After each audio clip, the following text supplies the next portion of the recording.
While we're still in the 100-day milestone season, how would you assess the president's first 3 months in office? Some say we have a president, but we don't have a government. Is that a fair assessment of the situation? Well, first of all, again, I don't believe in all these artificial dates and deadlines of 100. He was elected for 4 years as president of Nigeria. So I believe 3 months is too early into his term to draw conclusions about the direction of the government. Some indications perhaps, but not conclusion. But secondly, we Nigerians, we have a parliamentary system mentality, but we forget that we have adopted a presidential system. Let me explain. You see, in the parliamentary system of government, a government is not formed until you have a majority in parliament. So the leader of the majority party is prime minister. And don't forget, in the presidential system, we also have a head of government different from head of state. Now we have a presidential system where we have a president that is both head of the executive and the head of state. And the government is formed the moment he's sworn in as the president of the Federal Republic of Nigeria. But we still have that hangover of the parliamentary system in believing that the government is not formed until he has appointed his cabinet, until the cabinet is up and running. He was the one that was elected nationally. And therefore, yes, by the Constitution, he has to appoint ministers. But the government is formed the moment he's sworn in as president of the Federal Republic of Nigeria. And I believe he would. And he has said anyway that by end of September, he will at least have nominated the ministers. Since under our Constitution, the ministers are not, cannot function as ministers until confirmed by the Senate. You were a delegate to the national conference, which took almost 5 months of discussions and billions of naira in cost. Right now, it's anybody's guess what will happen to that report. What feelers are you getting? My position is that where you have a gathering of Nigerians, 492 from different backgrounds, and they have met for 5 months, and it was not cheap. I don't know the exact amount of money, but in the billions, it will not be wise to throw out the report. What I believe should happen, and this is a personal opinion, is that the conference produce reports on 20 issues, ranging from the economy, security, derivation, foreign affairs, and the diaspora. I was privileged to be chairman of the Committee on Foreign Affairs and the Diaspora. I mean, all this adopted by consensus after 5 months of debate. Clearly, there must be something in those reports that is for Nigeria, and for Nigeria, irrespective of ethnicity, irrespective of religion, irrespective of political persuasion, is worth the new administration to set up a committee or whatever to look into these reports, and those that are clearly consistent with the vision of the president, with the manifesto of his party, and will serve the best interests of Nigeria.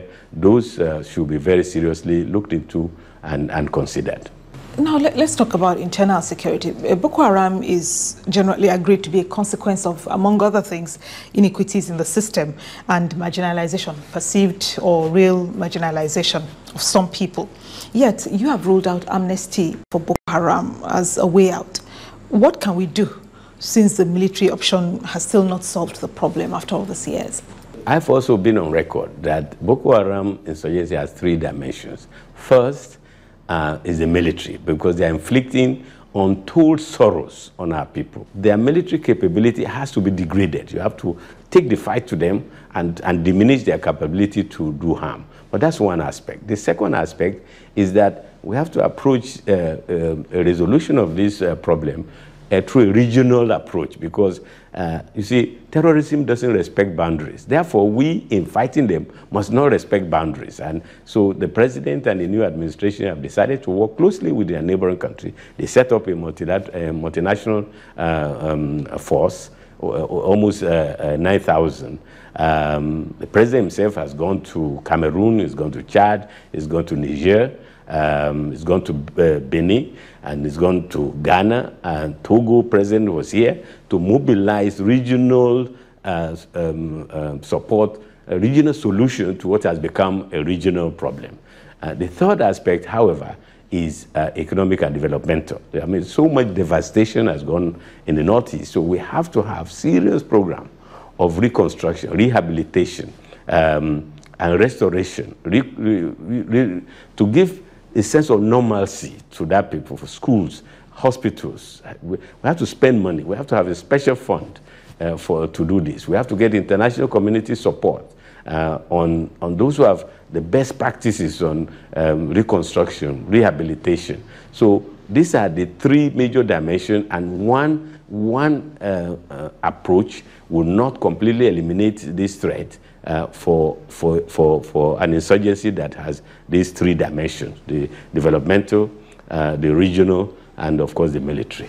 You were in charge of the world's largest peacekeeping force in Darfur. That conflict was once described as the world's worst humanitarian crisis, and despite everything, there's still a stalemate in that region, 12 years and counting. What needs to happen for there to be enduring peace in Darfur? First of all, it is true that tremendous sufferings have come. I mean, the people of Darfur have suffered for too long and too deeply from this conflict. It's not a simple Arab versus non-Arab conflict, or between the pastoralists and the nomadic. It is about addressing the root causes of that conflict.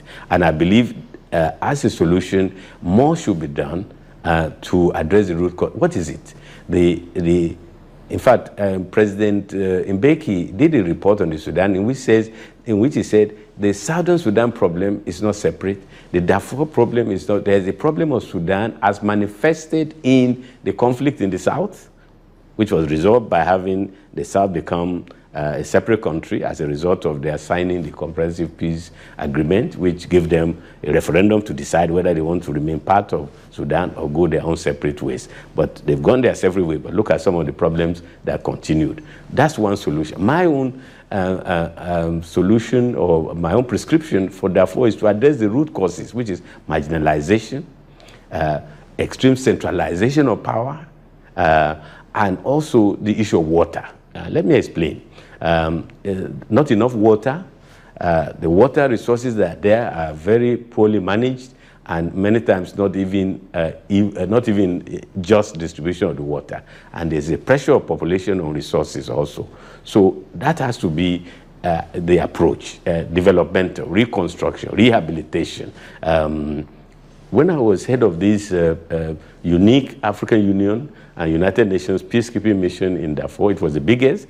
At this high, 30,000 troops, 30,000 personnel, 16,000 military, 6,000 police, the rest civilians. I had a budget of $2 billion per year. 2 billion.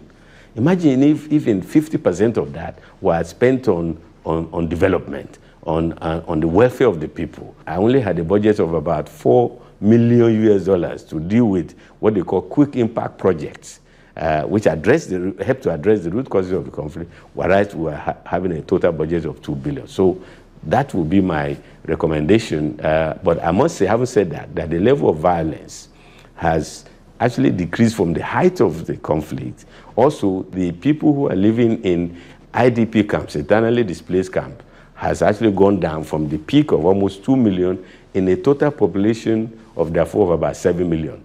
And it has gone down, by the time I left, to about 1.6, and it's probably down to about 1.2 million. So there's been some progress, but the fundamental cause of the problem is yet to be addressed. Decentralization of power has to be one element. Better share and more just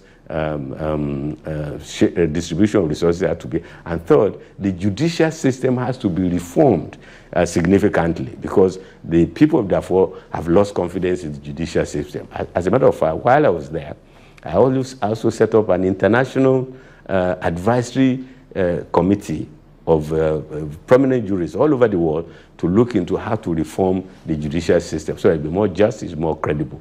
The retired Chief Justice of Nigeria, Justice Alpha Begore, was chairman of that commission. Some of the recommendations of that advisory board, I believe, should also be implemented and will contribute to people having faith in their judicial system.